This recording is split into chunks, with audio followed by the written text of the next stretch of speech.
नमस्कार। आज हम बात करने वाले हैं चट्टानों की। सुनने में शायद थोड़ा बोरिंग लगे, लेकिन इनकी दुनिया बहुत ही आकर्षक और यकीन मानिए काफी हलचल भरी है। चलिए एक काम करते हैं, जरा अपने आसपास नजर दौड़ाइए।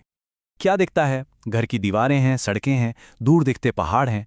ये सब, हर एक चीज जो हम रोज देखते हैं, कहीं ना कहीं चट्टानों से ही बनी है। तो आज हम उसी बुनियाद को समझने की कोशिश करेंगे जिस पर हमारी पूरी दुनिया टिकी हुई है। तो सवाल उठता है कि ये चट्टान या रॉक आखिर है क्या चीज? बहुत सिंपल भाषा में कहें तो ये जमीन का वो कठोर हिस्सा है जो कई अलग अलग खनिजों यानी मिनरल्स को मिलाकर बनता है। इसको समझने का एक बढ़िया तरीका है।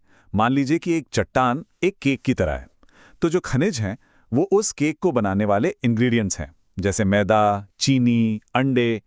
यही खनिज मिलकर तय करते हैं कि चट्टान का रंग कैसा होगा, वो छूने में कैसी लगेगी और कितनी मजबूत होगी। और यहीं पर एक बहुत ही हैरान करने वाली बात सामने आती है। जब हम ऑक्सीजन के बारे में सोचते हैं तो हमें सांस लेने वाली हवा याद आती है ना? लेकिन क्या पता था कि हमारी धरती की जो ऊपरी परत है, जिसे क्रस्ट कहते हैं, उसमें सबसे ज्यादा पाया जाने वाला एलिमेंट ऑक्सीजन ही है, करीब करीब 46%। हाँ, पर एक बात याद रखने वाली है, सारी चट्टानें एक जैसी नहीं होती। बिल्कुल नहीं। असल में साइंटिस्ट्स इन्हें 3 बड़े परिवारों में बांटते हैं, और हर परिवार की अपनी एक अनोखी कहानी है कि वो बनी कैसे। तो आज के इस सफर में हम क्या क्या देखने वाले हैं? सबसे पहले बात होगी आग से पैदा हुई आग्नेय चट्टानों की। फिर हम देखेंगे समय की परतों वाली अवसादी चट्टानों को। इसके बाद समझेंगे कि कैसे दबाव में बनती हैं कायांतरित चट्टानें। और आखिर में ये जानेंगे कि ये सब मिलकर हमारी दुनिया को कैसे बनाते हैं। तो चलिए शुरू करते हैं पहले परिवार से, आग्नेय चट्टानें या इग्नियस रॉक्स। इन्हें हमारे प्लैनेट की प्राइमरी यानी सबसे पहली चट्टानें भी कहा जाता है। मतलब ये वो चट्टानें हैं जो धरती पर सबसे पहले बनी। ये बनती कैसे है? जरा सोचिए, एक ज्वालामुखी फट रहा है, जमीन के नीचे से खौलता हुआ गर्म मैग्मा या लावा बाहर आता है, और जैसे ही ये ठंडा होकर जमता है, बस बन गई आग्नेय चट्टान। अच्छा, इनकी पहचान क्या है? पहली बात, इनमें आपको कभी कोई फॉसिल यानी जीवाश्म नहीं मिलेगा और न ही कोई परतें दिखेंगी। ये बहुत सारे कीमती मिनरल से भरी होती हैं, जैसे ग्रेनाइट और बेसाल्ट। अरे, किचन में जो काउंटर टॉप लगा होता है ना, वो अक्सर ग्रेनाइट का ही होता है, और वो एक आग्नेय चट्टान है। अब ये भी 2 तरह की होती हैं। ये इस बात पर डिपेंड करता है कि लावा ठंडा कहाँ हुआ। अगर वो जमीन के अंदर ही धीरे धीरे ठंडा हुआ तो बनती हैं इंट्रूसिव या अंतर्वेधी चट्टानें, जैसे ग्रेनाइट। इसमें बड़े बड़े क्रिस्टल बनते हैं। और अगर लावा जमीन के ऊपर आकर फटाफट ठंडा हो गया तो बनती हैं एक्सट्रूसिव या बहिर्वेधी चट्टानें, जैसे बेसाल्ट। इसमें क्रिस्टल बहुत छोटे छोटे होते हैं। केमिकली भी ये अलग अलग होती हैं। एक होती हैं एसिडिक, जिनमें सिलिका ज्यादा होता है। ये हल्के रंग की और कंस्ट्रक्शन के लिए जबरदस्त मजबूत होती हैं। दूसरी तरफ होती हैं एल्कलाइन या क्षारीय, जिनमें सिलिका कम होता है।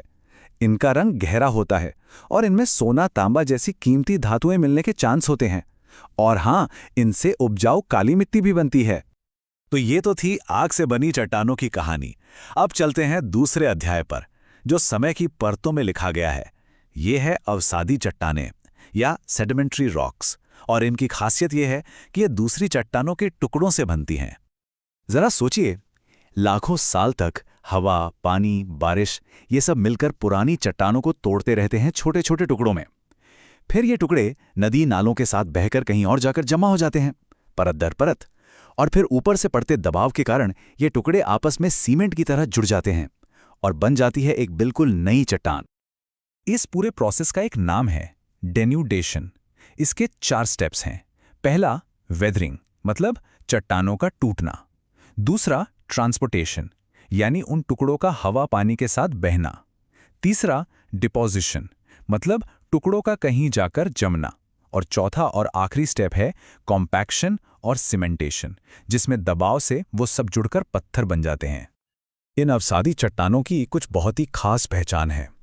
एक तो ये हमेशा आपको परतों में यानी लेयर्स में मिलेंगी। अक्सर ये थोड़ी नरम भी होती हैं। और सबसे बड़ी बात, ये दुनिया की इकलौती चट्टानें हैं जिनमें फॉसिल्स यानी करोड़ों साल पुराने जानवरों और पौधों के अवशेष मिल सकते हैं। इतना ही नहीं, हमारा कोयला और पेट्रोलियम भी इन्हीं चट्टानों से निकलता है।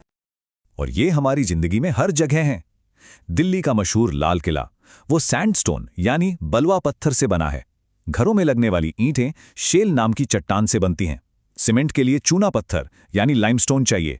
और जैसा मैंने कहा, कोयला भी तो एक तरह की अवसादी चट्टान ही है जिसे हम एनर्जी के लिए इस्तेमाल करते हैं।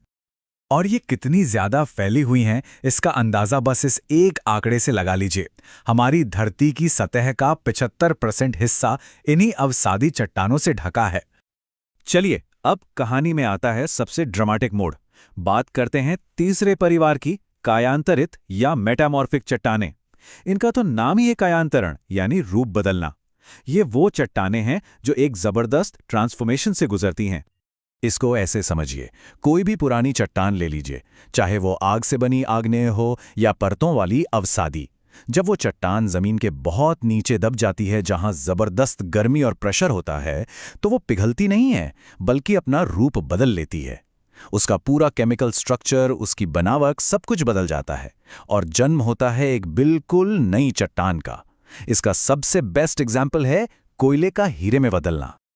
और ये ट्रांसफॉर्मेशन कमाल का होता है। एक मामूली सा चूना पत्थर यानी लाइमस्टोन खूबसूरत मार्बल यानी संगमरमर बन जाता है। बलुआ पत्थर क्वार्ट्जाइट बन जाता है। कोयला हीरा बन सकता है। यहां तक कि मजबूत ग्रेनाइट भी बदलकर ग्नीस नाम की एक नई चट्टान बन जाता है। इस पूरी प्रक्रिया की वजह से ये चट्टानें बहुत ज्यादा कठोर और घनी होती हैं। जाहिर है, इतनी गर्मी में कोई फॉसिल तो बचेगा नहीं, सब नष्ट हो जाता है। इनमें भी कई कीमती खनिज मिलते हैं। हमारा खूबसूरत ताजमहल वो संगमरमर से बना है, और पेंसिल की जो नोक होती है यानी ग्रेफाइट, वो भी एक मेटामॉर्फिक रॉक ही है। तो ये थे चट्टानों के 3 परिवार: आग से बनी आग्नेय, परतों से बनी अवसादी और दबाव में रूप बदलने वाली कायांतरित। ये तीनों मिलकर ही हमारे प्लैनेट की बुनियाद हैं। ये उसी दुनिया को बनाते हैं जिसमें हम रहते हैं।